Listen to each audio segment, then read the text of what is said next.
ശമ്പളം കിട്ടാത്തതിന്റെ മനോവിഷമത്തിൽ അധ്യാപിക ജീവനൊടുക്കിയ സംഭവത്തിൽ മാനേജ്മെന്റിനെതിരായ ആരോപണങ്ങൾ അടിസ്ഥാനരഹിതമെന്ന് താമരശ്ശേരി രൂപത കോർപ്പറേറ്റ് മാനേജ്മെന്റ്. നിയമനത്തിനായി പണം വാങ്ങിയിട്ടില്ലെന്നും ഭിന്നശേഷി സംവരണത്തിലെ സാങ്കേതിക തടസ്സങ്ങൾ കാരണമാണ് അധ്യാപികയ്ക്ക് സ്ഥിര നിയമനം ലഭിക്കാതിരുന്നതെന്നും കോർപ്പറേറ്റ് മാനേജർ അറിയിച്ചു. അലീനയ്ക്ക് താൽക്കാലിക ധനസഹായം നൽകിയിരുന്നുവെന്നും മാനേജ്മെന്റിന്റെ വിശദീകരണം. അനഘ ഹർഷൻ ചേരുന്നു. അനഘ, ശമ്പളം കിട്ടാത്തതിന്റെ മനോവിഷമത്തിൽ അധ്യാപിക ജീവനൊടുക്കിയ സംഭവത്തിൽ മാനേജ്മെന്റ് നൽകുന്ന വിശദീകരണം എപ്രകാരമാണ്?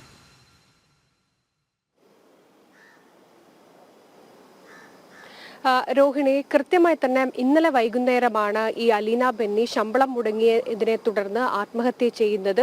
ഈ സംഭവവുമായി ബന്ധപ്പെട്ട് കോളേജ് മാനേജ്മെന്റ് ഇന്നലെ തന്നെ ഒരു കുറിപ്പ് ഇറക്കിയിരുന്നു. അതിൽ കൃത്യമായി പറയുന്ന ചില കാര്യങ്ങൾ പറയുന്നുണ്ട്. അതായത് ഈ അലീന ഈ കോളേജിൽ ചേർന്നിരിക്കുന്നത് ഈ 13 ലക്ഷം രൂപ നൽകിയാണ് എന്നാണ് കുടുംബം പറഞ്ഞിരുന്നത്.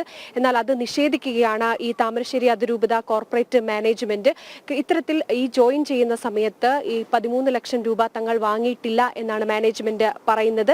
അതായത് നിയമനത്തിനായി പണം വാങ്ങിയിട്ടില്ല എന്നാണ് പറയുന്നത്. മാത്രമല്ല, അലീനയെ പോലെ നിരവധി അധ്യാപകർ ഈ മാനേജ്മെന്റിന് കീഴിലെ വിവിധ സ്കൂളുകളിൽ പഠിപ്പിക്കുന്നുണ്ട്. അവർക്കൊക്കെ തന്നെ കൃത്യമായി ശമ്പളം നൽകുന്നുണ്ട്. പക്ഷേ ഈ അലീനയ്ക്ക് ഒരു ഭിന്നശേഷി സംവരണത്തിലെ ചില സാങ്കേതിക കാരണങ്ങൾ കൊണ്ടാണ് സ്ഥിരം നിയമനം നൽകാൻ സാധിക്കാത്തത് വന്നത്. അല്ലാതെ കോളേജ് മാനേജ്മെന്റിന്റെ പ്രശ്നം കൊണ്ടല്ല എന്നാണ് ഈ കോളേജ് മാനേജ്മെന്റ് ഇറക്കിയ പത്രക്കുറിപ്പിൽ പറയുന്നത്. അതായത് കൃത്യമായി ഈ മാനേജ്മെന്റിനെതിരെ ഉയർന്നു വന്നിരിക്കുന്ന ആരോപണങ്ങളൊക്കെ നിഷേധിക്കുകയാണ് ഈ കോളേജ്മെന്റ്. അതായത് ഈ നിയമനത്തിനായി കോളേജ് മാനേജ്മെന്റ് 1 രൂപ പോലും അലീനയിൽ നിന്ന് വാങ്ങിയിട്ടില്ല എന്നാണ് പറയുന്നത്. മറ്റൊന്ന്, അലീനയെ പോലെ നിരവധി അധ്യാപകന്മാർ ഇത്തരത്തിൽ കോളേജ് മാനേജ്മെന്റിന്റെ വിവിധ സ്കൂളുകളിൽ പഠിപ്പിക്കുന്നുണ്ട്. അവർക്കൊക്കെ കൃത്യമായി ശമ്പളം നൽകുന്നുണ്ട്. അലീനയ്ക്ക് സ്ഥിര നിയമനം നൽകാൻ സാധിക്കാതെ വന്നത് ഭിന്നശേഷി സംവരണത്തിലെ ചില സാങ്കേതിക കാരണങ്ങൾ മൂലം മാത്രമാണ് എന്നാണ് ഈ കോളേജ് മാനേജ്മെന്റ് നൽകുന്ന വിശദീകരണം. അപ്പോൾ ഇങ്ങനെയാണ് കോളേജ് മാനേജ്മെന്റ് ഈ വിഷയത്തിലെ പ്രതികരണം എങ്കിൽ പോലും കൃത്യമായി തന്നെ ഈ അലീനയ്ക്ക് ശമ്പളം ലഭിച്ചിരുന്നില്ല എന്നാണ് അലീനയുമായി ബന്ധപ്പെട്ട അധ്യാപകരൊക്കെ തന്നെ പറയുന്നത്. ഓരോ മാസവും 280 രൂപ ഈ അധ്യാപകർ തങ്ങളുടെ ശമ്പളത്തിൽ നിന്ന് മാറ്റിവെച്ച് ആ തുകയാണ് അലീനയ്ക്ക് ശമ്പളമായി നൽകിയിരുന്നത്.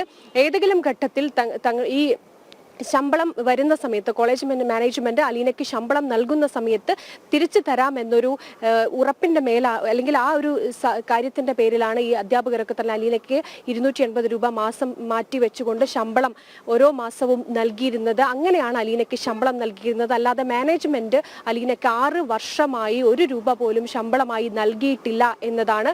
ഇതിന്റെ മനോവിഷമത്തിൽ തന്നെയാണ് അലീന ആത്മഹത്യ ചെയ്തത് എന്നാണ് ഈ കുടുംബം ഉന്നയിച്ച ആരോപണം. അലീനയുമായി ബന്ധപ്പെട്ട അധ്യാപകരും ഈ കുടുംബത്തിന്റെ ആരോപണം ശരിവെക്കുന്ന നിലപാടാണ് സ്വീകരിച്ചിരിക്കുന്നത്. എന്തായാലും ഈ മരിച്ച അലീനയുടെ പോസ്റ്റ്മോർട്ടം നടപടികൾ കോഴിക്കോട് മെഡിക്കൽ കോളേജിൽ ആരംഭിച്ചിട്ടുണ്ട്. ഇനി അല്പസമയത്തിനകം ഇൻക്വസ്റ്റ് നടപടികളൊക്കെ തന്നെ പൂർത്തിയാക്കിയിട്ടുണ്ട്. വൈകുന്നേരം 4 മണിക്കാണ് അലീനയുടെ സംസ്കാര ചടങ്ങുകൾ താമരശ്ശേരിയിലെ വീട്ടിൽ നടക്കുക. ശരി, അനഘ ഹർഷനാണ് വിവരങ്ങൾ നൽകിയത്.